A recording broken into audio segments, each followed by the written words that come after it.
ನೂತನ ಸಚಿವ ಬಿ ನಾಗೇಂದ್ರ ಮೇಲೆ ಬಿಜೆಪಿ ಮುಗಿಬಿದ್ದಿದೆ. ಭ್ರಷ್ಟಾಚಾರ ಎಸಗಿದವರನ್ನ ಮಂತ್ರಿ ಮಾಡಿದ್ದು ಅಪರಾಧ, ಭ್ರಷ್ಟರನ್ನ ಮಂತ್ರಿ ಮಾಡಿದ್ದು ಸರಿಯೇ ಅಂತೇಳಿ ರಾಮುಲು ಕಿಡಿಕಾರಿದ್ದಾರೆ.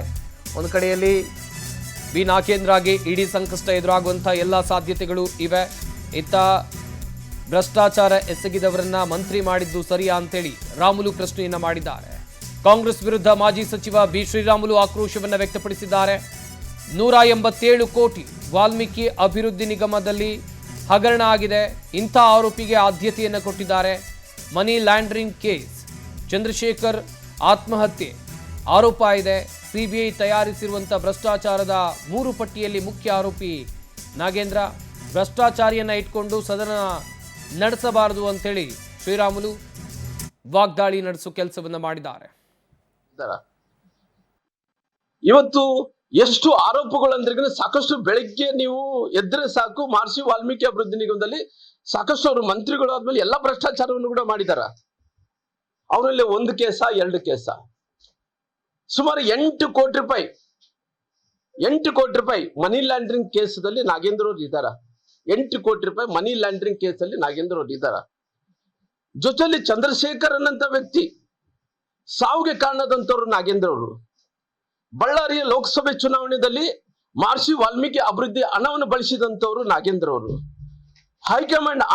ಹೈಕಮಾಂಡ್ಗೆ ಒಂದ್ ರೀತಿ ದಾನದ ರೂಪದಲ್ಲಿ ಕೊಟ್ಟಂತವ್ರು ನಾಗೇಂದ್ರ ಅವರು. ಹೈಕಮಾಂಡ್ಗೆ ದಾನದ ರೂಪದಲ್ಲಿ ಕೊಟ್ಟಂತವ್ರು ಹೈಕಮಾಂಡ್.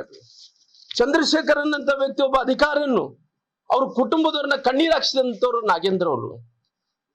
ಅವ್ರ ಪರಿಸ್ಥಿತಿ ಇವತ್ತು ಇಡಿ ತನಿಖೆಯಲ್ಲಿ ಎದುರಿಸ್ತಾ ಇರುವಂತವ್ರು ನಾಗೇಂದ್ರ ಅವರು.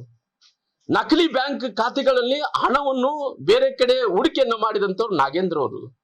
ಇವತ್ತು ಪುನಃ ಅವರು ದುರಂತ ನೋಡಿ, ಅವರು ಮಂತ್ರಿಗಳಾಗಿ ಇವತ್ತು ನಾಗೇಂದ್ರ ಅವ್ರನ್ನ ಮಂತ್ರಿಗಳಾಗಿದ್ದಾರೆ.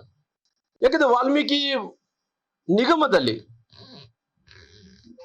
ಮಹರ್ಷಿ ವಾಲ್ಮೀಕಿ ಅಭಿವೃದ್ಧಿ ನಿಗಮದಲ್ಲಿ ಭ್ರಷ್ಟಾಚಾರವನ್ನು ಮಾಡಿ ಆ ಪ್ರಕರಣದಲ್ಲಿ ಭಾಗಿಯಾಗಿರುವಂತ ನಾಗೇಂದ್ರ ಜೈಲಿಗೆ ಸೇರಿ ರಾಜೀನಾಮೆಯನ್ನು ನೀಡಿ ನಂತರ ಆ ವ್ಯಕ್ತಿಗೆ ಇವತ್ತು ಪುನಃ ಅವರು ಮಂತ್ರಿ ಸ್ಥಾನವನ್ನು ಕೂಡ ಕೊಟ್ಟಿದ್ದಾರೆ.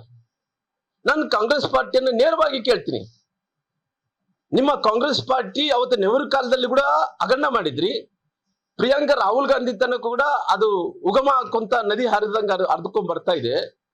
ಇವತ್ತು ಮಹರ್ಷಿ ವಾಲ್ಮೀಕಿ ಅಭಿವೃದ್ಧಿ ನಿಗಮದಲ್ಲಿ ನಾಗೇಂದ್ರ ಅವ್ರು ಭ್ರಷ್ಟಾಚಾರ ಮಾಡಿದ್ದನೆಂದ್ರೆ ಜೈಲಿಗೆ ಹಾಕಿ, ಆ ಜೈಲಿಗೆ ಹಾಕುವಂತ ಟೈಮಲ್ಲಿ ಅವ್ರು ರಾಜೀನಾಮೆಯನ್ನು ಕೊಟ್ಟ ನಂತರ ಇವತ್ತು ಪುನಃ ಅವ್ರು ಏನು ಸಾಧನೆ ಮಾಡಿದಾರೋ ಗೊತ್ತಿಲ್ಲ ಆಗ್ಲಿ ನಾಗೇಂದ್ರ ಅವರು ಇವತ್ತು ಹೈಕಮಾಂಡ್ ಅವರು ಅವ್ರಿಗೆ ಗಿಫ್ಟ್ ಕೊಟ್ಟಿದ್ದಾರೆ. ಏನಂದ್ರೆ ಮಂತ್ರಿ ಸ್ಥಾನ ನಿಮ್ಗೆ ಅಂತೇಳಿ ಗಿಫ್ಟ್ ಕೊಟ್ಟಿದ್ದಾರೆ.